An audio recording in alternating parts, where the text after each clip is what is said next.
Bapak Ibu, tadi pagi saya sampaikan tentang hidup yang berbuah. Ya, bahwa yang Tuhan Yesus inginkan dari hidup kita itu adalah berbuah. Bahwa satu saat kalau Tuhan Yesus datang nanti yang Dia cari adalah buah. Makanya enggak peduli sehebat apapun pelayanan kita. Enggak peduli ya berapa puluh tahun kita sudah menjadi Kristen.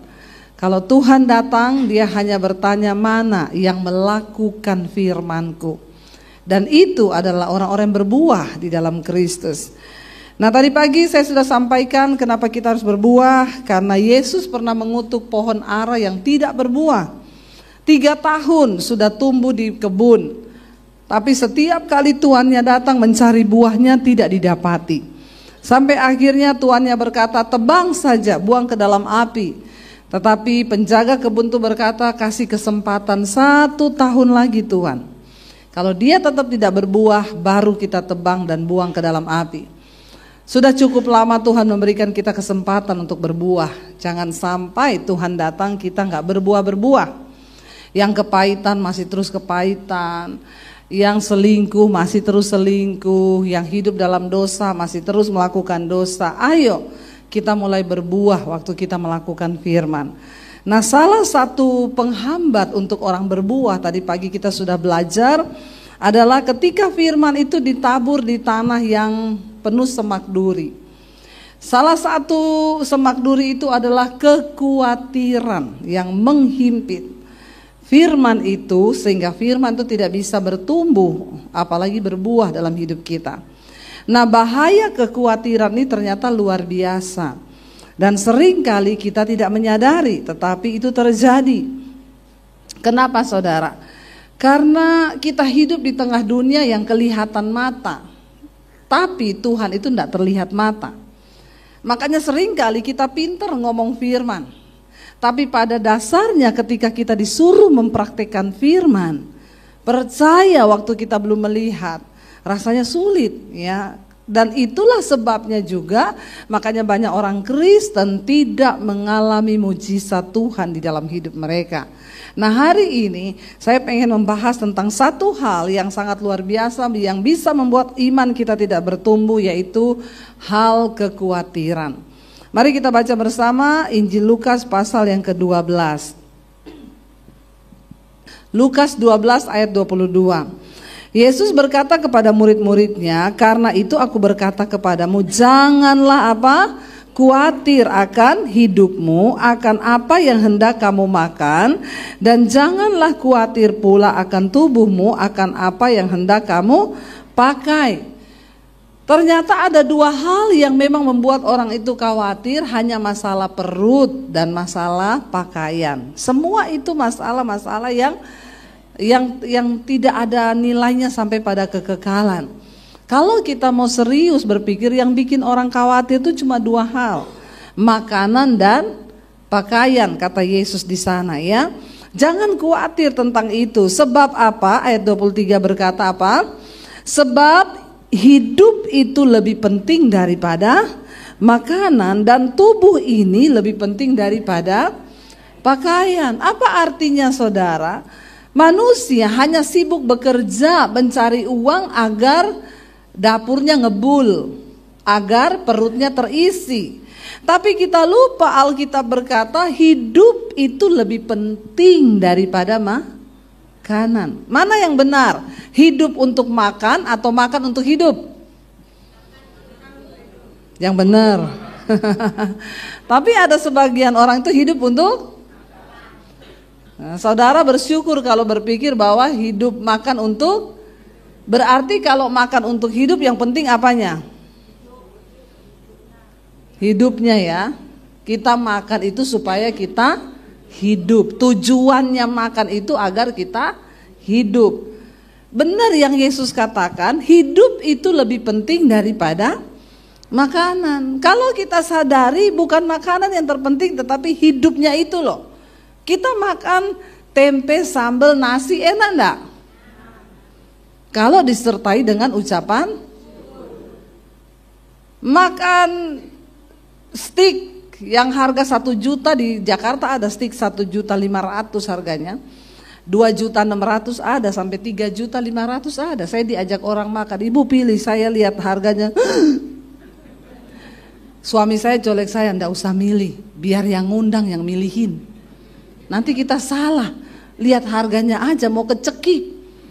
Saya tanya, ini kenapa bisa mahal begini ya? Konon bu, ini sapi-sapinya dipelihara khusus. Jadi sapi itu ndak stres. Dia makannya baik, dikasih vitamin. Jadi juga dagingnya itu enak. Ini sapi pilihan. Dalam hati saya, biar sapi dagingnya ndak stres, kalau yang makan stres. Iya ndak? Iya, buat apa sapi nggak stres, orang yang makan stres. Yang ada saya bayar jadi. Iya, jadi yang penting sapi yang stres atau orang yang stres? Nggak penting sapinya mau stres atau tidak, yang penting kitanya ini loh.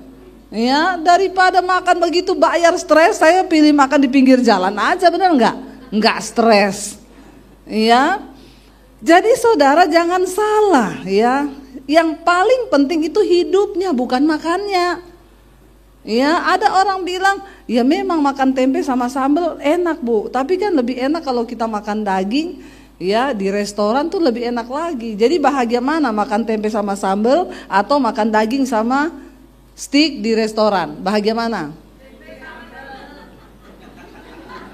Memang ada yang sudah ditakdirkan tempe sama sambal memang ya. Yang jawab ini memang sudah ditakdirkan, Anda harus makan tempe sama sambal. Iya. Jadi sebenarnya kan bukan soal makannya apa, tapi sebenarnya bagaimana soal kita nih bersyukur. Kayak kemarin saudara, saya tuh diundang ke Singapura ya. Saya angkat foto, 2 foto. Satu, saya duduk di emperan bandara di lantai, melantai sama suami, nyandar di tembok. Yang kedua, suami saya ngangkat foto kita duduk di business class.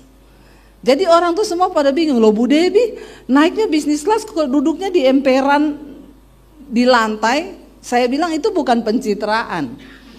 Jadi ceritanya kita sampai di gate itu belum dibuka gate-nya. Dan di situ ada si kursi tapi sudah penuh dengan umroh. Kaki saya ini udah mau meledak karena Singapura itu perjalanan bandaranya kan jauh. Kita lari, apalagi kalau sudah mau dibilang tinggal 15 menit lagi sudah boarding.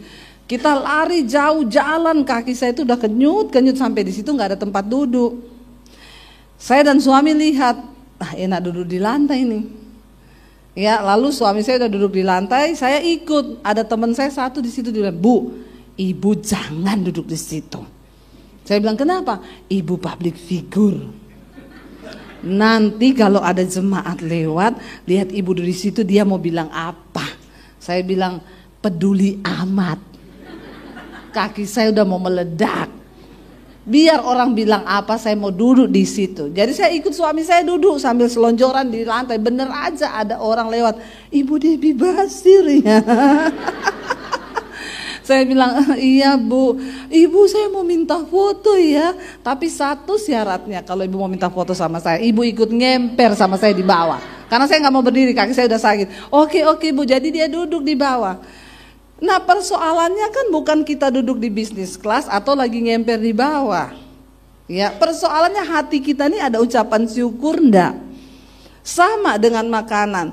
Ya, saya banyak melihat orang kaya makan di restoran mewah, sekali makan tuh bisa 5-6 juta.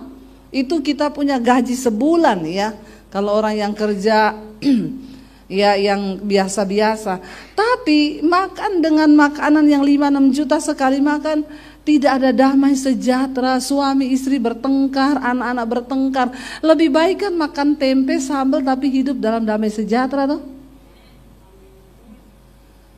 Jadi saudara imani yang mana ini? Balik lagi tempe sama sambal. Memang orang Pasuruan ya. Nomor 1 tempe is the best memang ya. Iya, jadi maknanya Yesus ini lagi menjelaskan. Kenapa engkau khawatir? Karena engkau salah menilai, engkau pikir makanan itu lebih penting daripada hidup. Yang Tuhan nilai adalah cara hidup kita, bukan cara makan kita. Yesus bilang, Alkitab bilang makan itu dimakan turun ke perut lari ke jamban. Tapi hidupmu harus engkau pertanggungjawabkan di hadapan Tuhan. Jadi yang terpenting adalah cara hidup. Ya, kalau makan tuh gampang, apalagi kayak kita masih daerah begini, ada halaman di belakang tanam daun singkong, daun pepaya. Mau makan tinggal rebus daun singkong bikin sambel, toh? Enak gak itu? Enak, saya ya senang kayak begitu. Iya, itu lebih enak. Artinya apa? Sebenarnya kan gak ada alasan untuk kita khawatir kalau hidup kita ini benar dalam Tuhan. Masalahnya orang jadi khawatir karena dia pikir apa yang mau dia makan. Lalu Yesus bilang, bukankah tubuh lebih penting daripada pakaian? Tapi kalau mau sok iya ikut orang, ya beli baju 1,5 juta di Jakarta banyak, baju 2,5 juta satu baju. Ya saya sih dikasih ya, saya nggak beli, cuma kalau lihat harganya aja. Ya, kalau mau ikut yang begitu ya stres hidup kita, makanya banyak kekhawatiran. Ya lihat orang pakai ini kita juga mau pakai yang begitu, orang begini kita juga mau gitu. Yesus bilang yang terpenting itu tubuh daripada pakaian. Artinya apa? Tubuhmu itu bait Allah. Satu saat waktu kita mati, Tuhan tidak tanya merek pakaianmu apa. Yang dia tanya selama engkau hidup, tubuhmu itu engkau pakai buat apa? Tubuh bukan untuk persinahan, tubuh bukan untuk percabulan. Tubuh bukan sesuatu yang untuk hal-hal yang negatif, tapi tubuh ini tempat berdiamnya Tuhan. Enggak penting pakaian kita apa, asal ada Tuhan dalam tubuh kita, itu yang membuat hidupmu bernilai. Amin. Orang kadang ngomong, Bu Debbie ya, Bu ibu itu kalau khotbah bajunya itu toh. Saya bilang, Bo Ben, emang gue pikirin. Saya tuh biasa aja, saya nggak pernah loh saudara mau pelayanan hari Minggu, hari Jumat saya siapin baju, saya siapin ini, enggak, ya pokoknya apa aja yang ada udah saya pakai, sampai kadang itu terus aja, Mbok Ben. Bagi saya tuh nggak penting, yang penting tubuh kita ini, hidup kita ini berkenan nggak sama Tuhan. Jangan terlalu pusingin hal-hal yang seperti itu, sehingga banyak orang pencitraan. Ya akhirnya karena pencitraan kepengen ya mau gaya-gayaan ikut-ikut orang, ya foto di restoran mewah di Jakarta sih, di sini nggak ada yang ngaku. Ya akhirnya biasanya orang-orang yang kena kekhawatiran itu apa? Orang yang sombong, orang yang tinggi hati, orang yang suka iri hati, itu ya sudah akhirnya dia kena kekhawatiran. Tapi orang yang hidup apa adanya itu enak. Ya, kita hidup apa adanya itu enak, nggak usah maksa hidup ini. Amin. Tadi pagi saya sampaikan, jangan banyak cicilan supaya nggak banyak kekhawatiran. Karena dua hal yang membuat jantung berpacu dengan cepat, jatuh cinta dan jatuh tempo. Ya, kalau banyak jatuh tempo, ya itu jantungnya deg-degan. Aduh, udah mau tanggal jatuh tempo. Saudara, yang namanya kekhawatiran hidup ini sangat berbahaya, bisa membunuh iman. Makanya kita harus kenali apa yang harus saya kurangi. Pemahaman, ini pemahaman yang luar biasa yang Yesus beri. Tubuh lebih penting dari pakaian, hidup lebih penting dari makanan. Kalau kita menyadari pemahaman ini, tidak khawatir hidup kita. Ayat yang ke-24 Yesus berkata apa? Perhatikanlah burung-burung gagak yang tidak menabur dan tidak menuai, tidak mempunyai gudang atau lumbung, namun demikian diberi makan oleh Allah. Betapa jauhnya kamu melebihi burung-burung itu. Gudang pada zaman dulu itu kan belum ada bank. Jadi kalau zaman sekarang orang nyimpan uang di bank, zaman dulu mereka nggak ada bank. Mereka menimbun hasil tanah, hasil panen itu di gudang. Ya itu untuk satu tujuan, supaya ini ada jaminan untuk kehidupannya kelak, supaya dia nggak lapar. Nah Yesus berkata burung gagak itu nggak punya gudang, nggak punya lumbung. Ya tapi demikian betapa luar biasa Allah memberi makan. Ya, burung itu nggak ada yang khawatir loh. Pernah enggak saudara lihat burung merenung di pohon begini ya? Atau saudara pernah lihat monyet ketek itu loh, ketek merenung. Ada sih fotonya ketek merenung, katanya gini, susah jadi manusia, mending jadi ketek. Ya, mereka nggak pernah khawatir. Burung itu nggak ada lumbung, dia nggak nyimpen makanan, bahkan besok aja dia nggak tahu mau makan apa, tapi dia nggak khawatir. Tuhan suruh kita belajar dari burung yang tidak pernah khawatir. Ya, dia mau ada makanan, dia tahu pokoknya besok itu pasti dia makan. Ajaib ya, makanya saya tuh kalau lihat burung-burung terbang tuh, ini burung ya. Yes, kenapa Tuhan tuh suruh kita belajar dari burung? Ya, kalau pagi itu saya bangun di rumah suka lihat ada burung terbang dari pohon ke pohon. Ya, saya pikir dia tuh makan apa ya? Kok yo hidup loh. Makanya Alkitab mencatat, Yesus bilang belajar dari burung-burung itu. Betapa kamu itu jauh lebih bernilai di mata Tuhan daripada burung-burung itu. Asal kita mengerti makna hidup yang sesungguhnya, bahwa tubuh lebih penting dari makanan, tubuh lebih penting dari pakaian, hidup lebih penting daripada makanan. Ayat 25, siapakah di antara kamu yang karena kekhawatirannya dapat menambahkan sehasta pada jalan hidupnya? Siapa nih yang khawatir? Aduh, saya khawatir bagaimana ya masa depanku, bagaimana tiba-tiba ting saldomu bertambah? Ada di sini yang karena khawatir terus kita dapat untung gitu? Enggak ada kan? Khawatir tidak menambah apa-apa, malah membawa sesuatu yang negatif dalam hidup kita. Saudara, kalau saya bicara ada orang tuh WA ke saya gini, Bu Debbie, saya tuh dengar khotbah ibu, mungkin dia dengarnya yang akhir-akhir ini kali. Saya banyak bersaksi tentang mujizat Tuhan. Dia kayaknya subscriber baru. Dia nggak ngikuti khotbah saya dari awal-awal bagaimana penderitaan saya.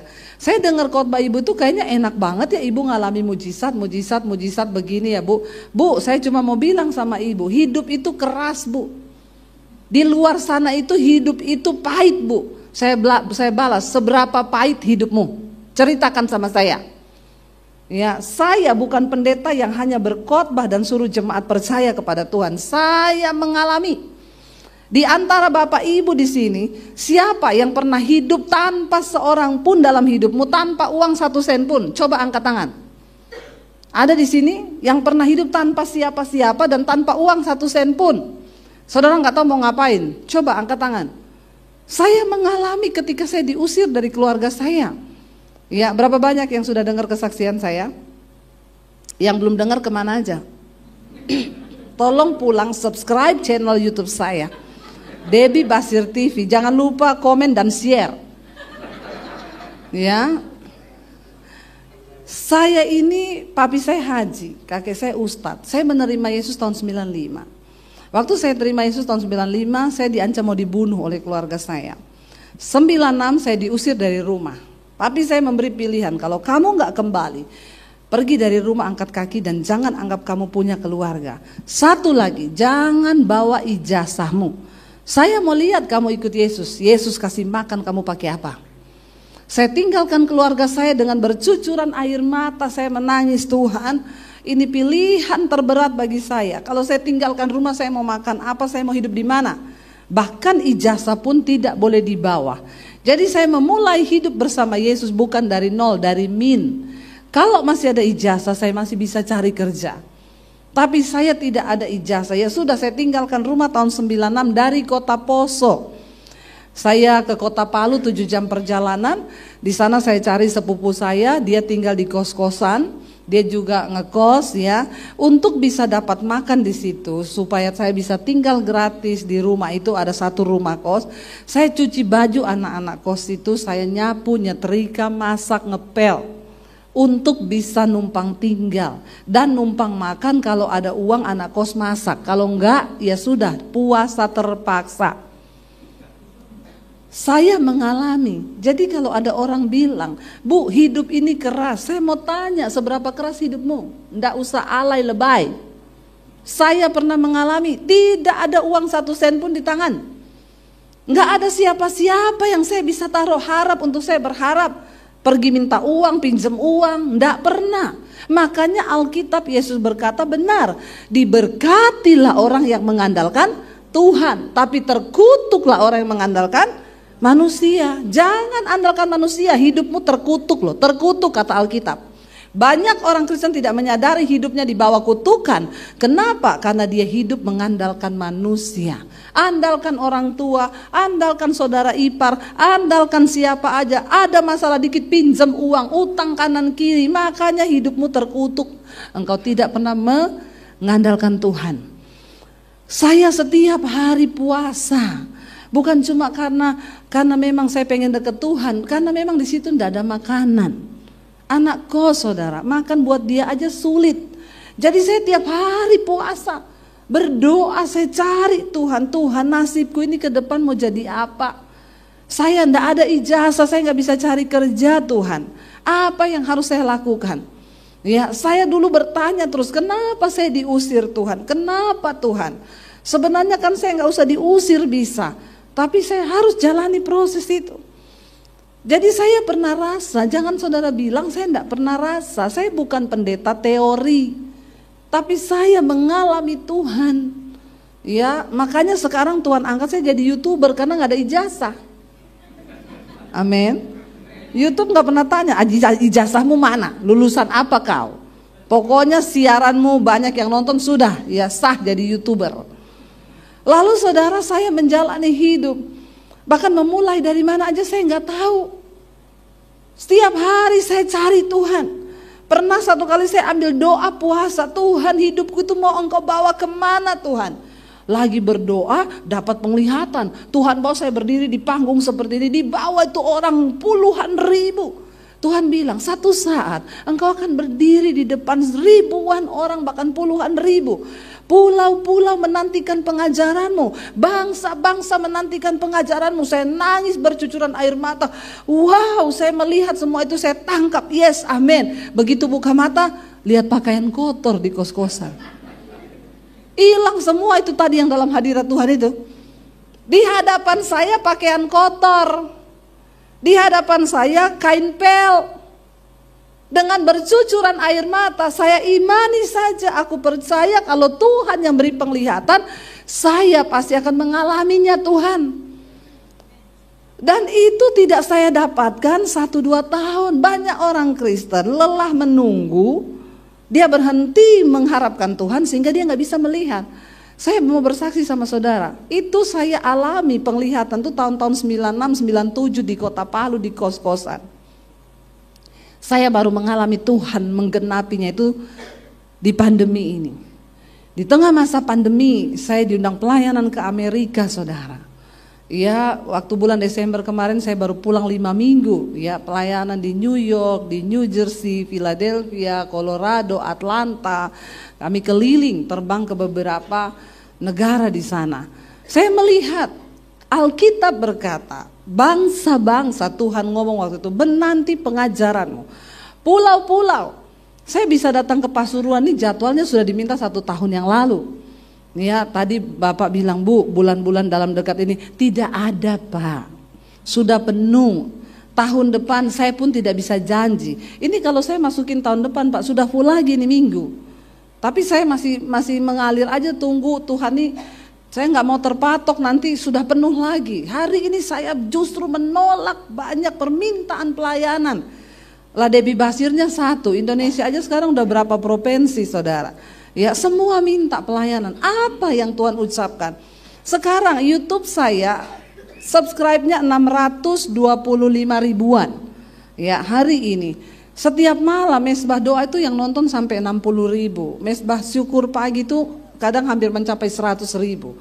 Tuhan ngomong, aku penuhi semua yang dulu aku ucapkan. Sekali khotbah di YouTube, yang nonton ada yang sudah jutaan. Itu mimbar yang Tuhan berikan sama saya di YouTube. Itu terjadi kan, engkau berdiri di depan puluhan ribu orang kan. Kalau malam itu saudara, yang ikut live streamingnya aja masuk di live chat itu, ya berkisar sekitar 16 ribuan, ya. Saya melihat itu kan jemaat ya. Saya di Amerika pergi nonton opera, gedungnya besar. Kita nonton opera cerita Alkitab tentang Daud. Ya, saya lihat tuh gedung bertingkat-tingkat sampai ke bawah, tangga-tangga orang duduk semua di dalam ruangan teater itu. Saya tanya, ini berapa ya kapasitasnya? 4.500 Bu. 4.500 sebanyak ini. Tiba-tiba Roh Kudus ngomong, setiap malam kamu mesbah doa. Itu yang muncul di live chatting, 14.000 sampai 16.000. Kalau dibikinin gedung, berapa kali lipatnya ini? Saya baru sadar, oh ya, berarti itu jemaat kalau dikumpulin banyak banget ya. Nah, saudara bayangkan, itu yang nunggu setiap jam 8 malam. Kalau saya memilih untuk khawatir dan tidak percaya kepada Tuhan, saya rasa saya tidak akan melihat hari ini. Tuhan bilang, teruslah berbuat baik, karena jika engkau tidak menjadi lelah, engkau akan melihat janji-janji Tuhan digenapi dalam hidupmu. Amin.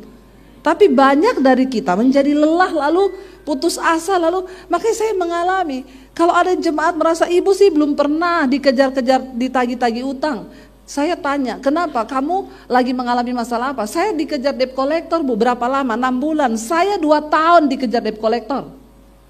Saya bersaksi kepada saudara, bukan saya tidak mengalami masa-masa sulit, dan Tuhan harus mengizinkan semua itu saya lewati supaya saya bisa bersaksi. Karena Tuhan tahu banyak jemaat yang alay lebay. Ya, saya pernah mengalami itu. Saya tidak pinjam uang ke orang, saya nggak cari di mana-mana, saya berlutut di kaki Tuhan.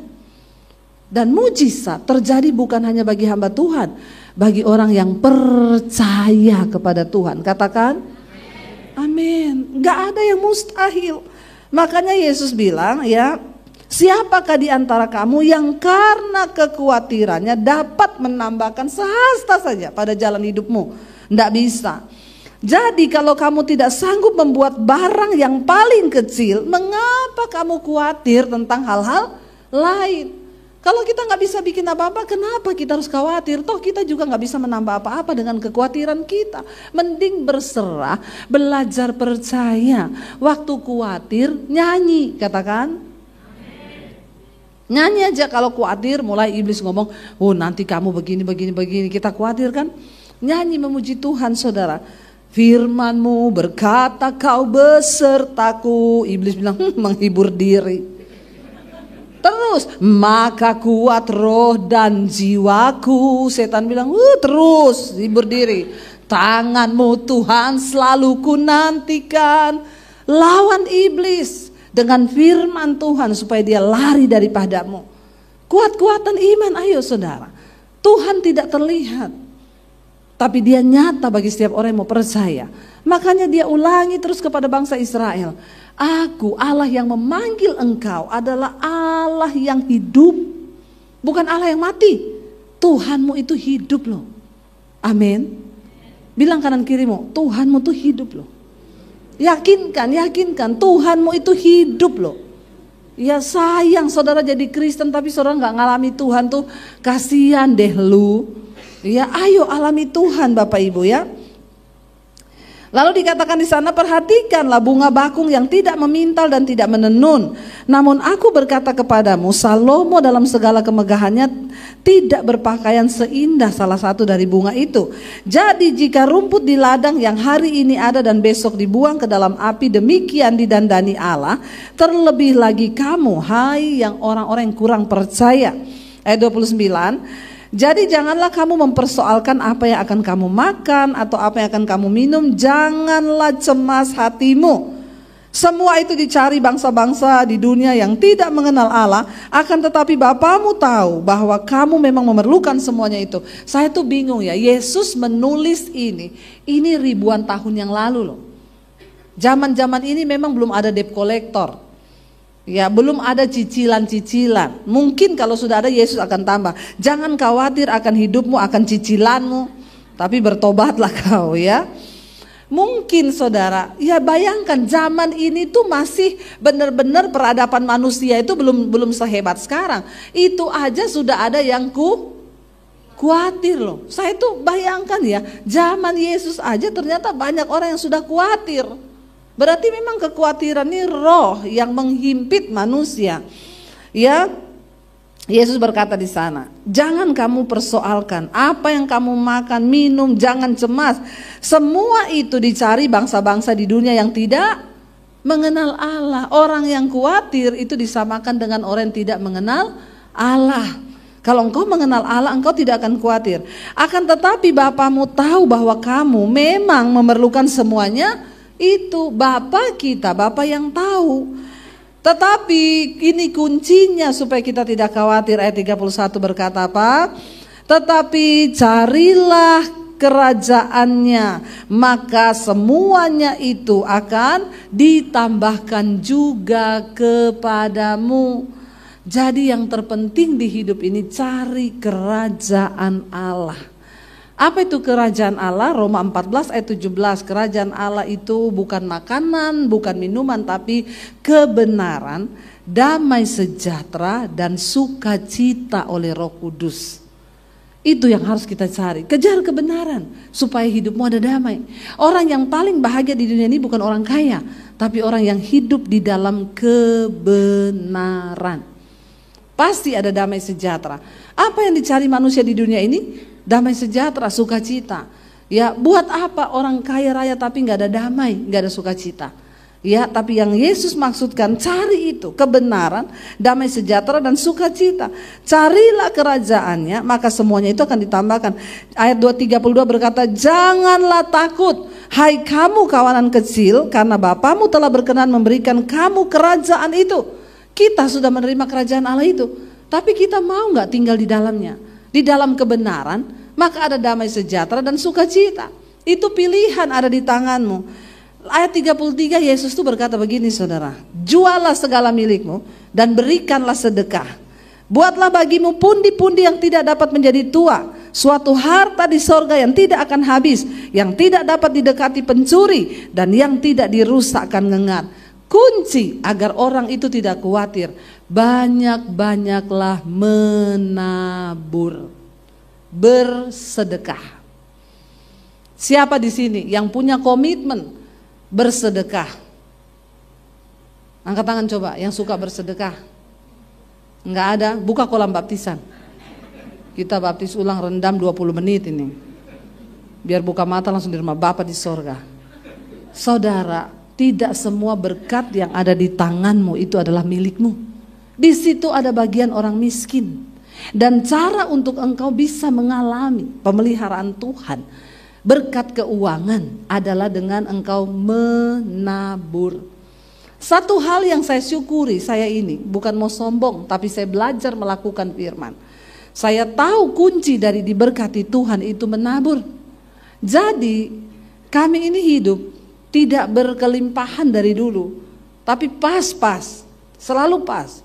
Pas mau beli ini pas ada. Ya, uangnya itu pas. Ya. Tapi saya sering kali mengalami tinggal punya uang itu, ada orang datang pinjem uang. Tapi kita harus tepat memberi. Kalau saudara salah memberi, engkau tidak menuai. Lihat orang yang akan ditabur. Saya berapa kali mengalami itu. Tuhan suruh saya menabur. Waduh, dalam jumlah yang tidak sedikit. Padahal uang saya itu pas-pasan.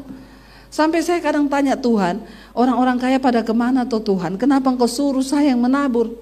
Tapi Tuhan bilang taat. Saya pernah dulu tinggal punya uang 50.000 20 tahun yang lalu ketika kami menikah di Solo. Anak saya masih bayi. Besok susunya habis. Uang saya tinggal 50.000. Ada orang malam-malam datang pinjam 50.000. Kalau saudara kasih enggak? Jam 10 malam dia datang. Penjual soto dekat gereja kami. Dia bukan orang Kristen.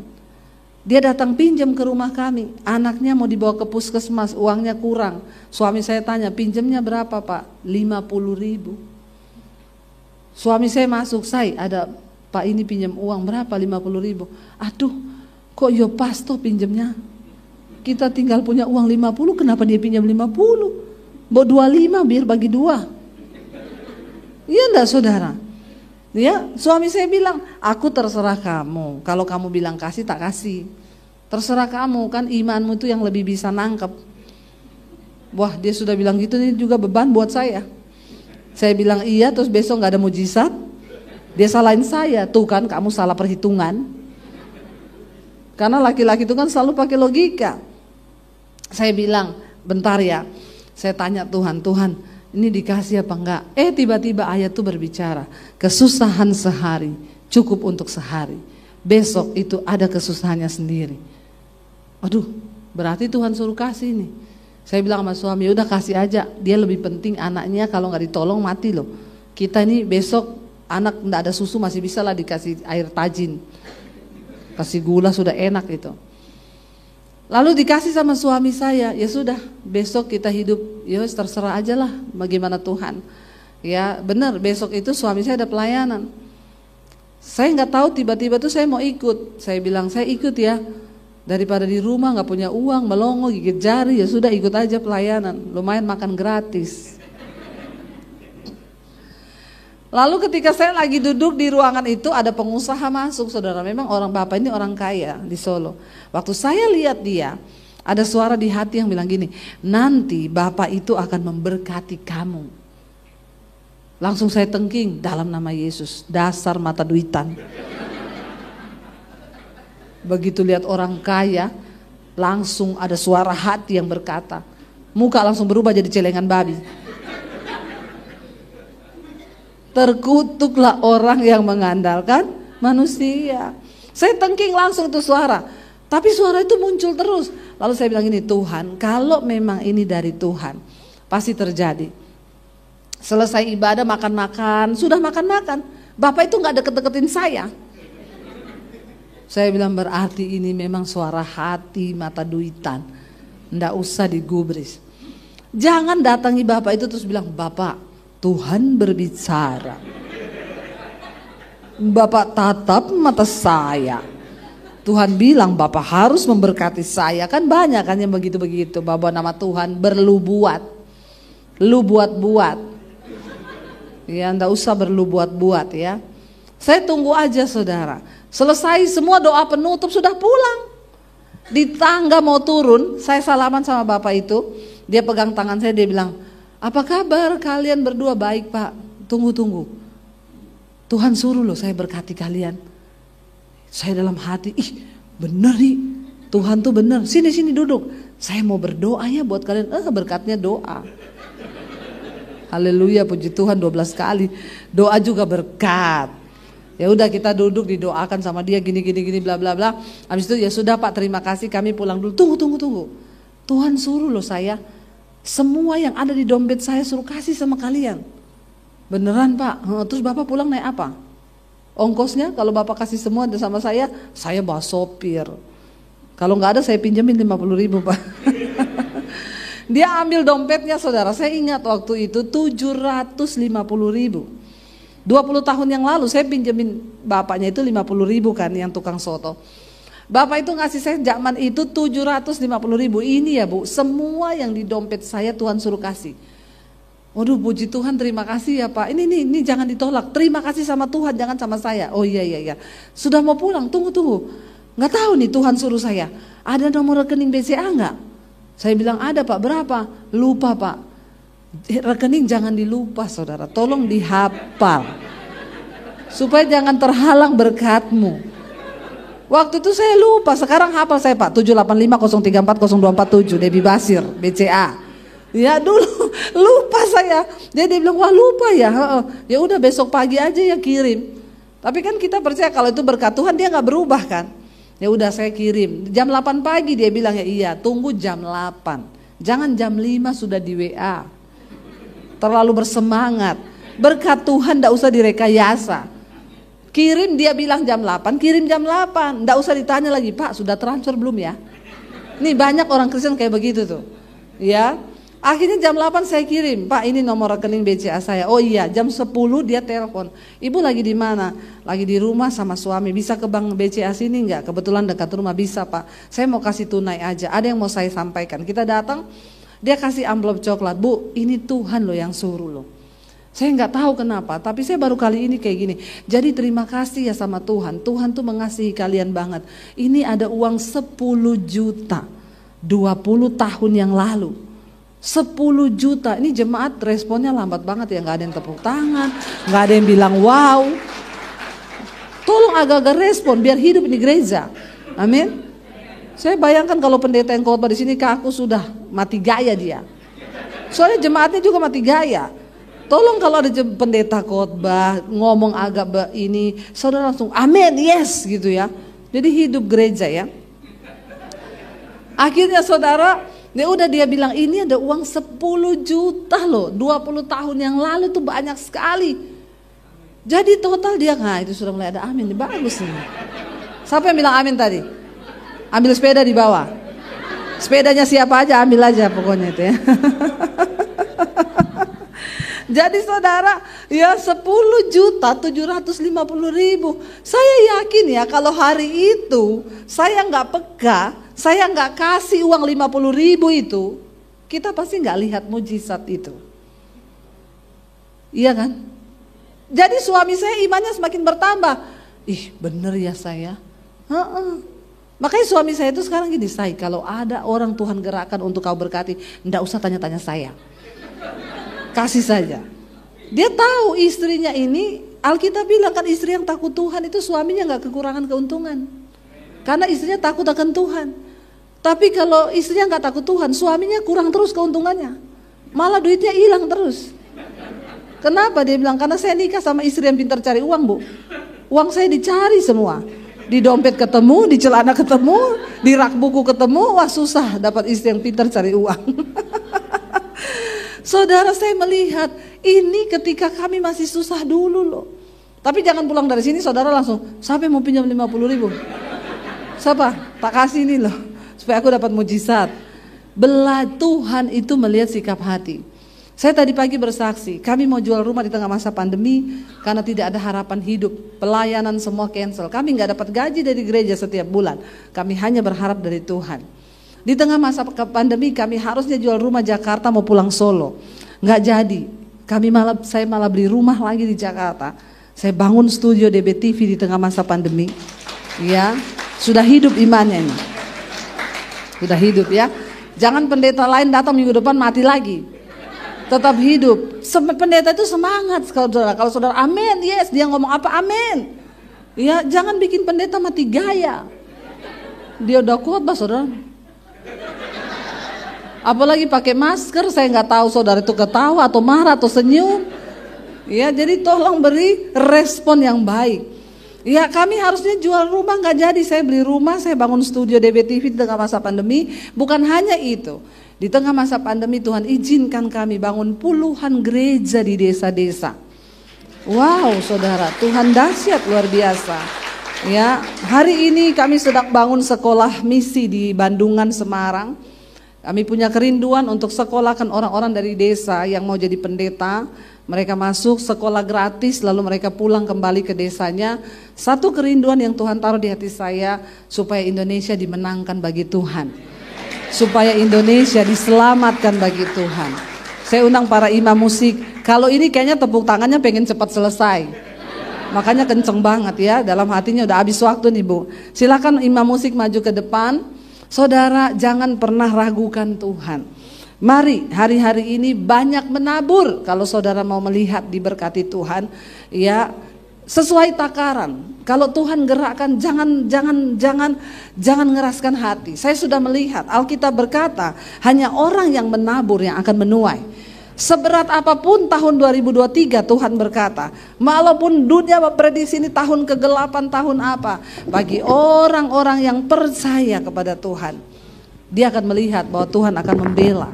Engkau akan melihat, saya sudah mengalami, saya tidak berteori, saya mengalami.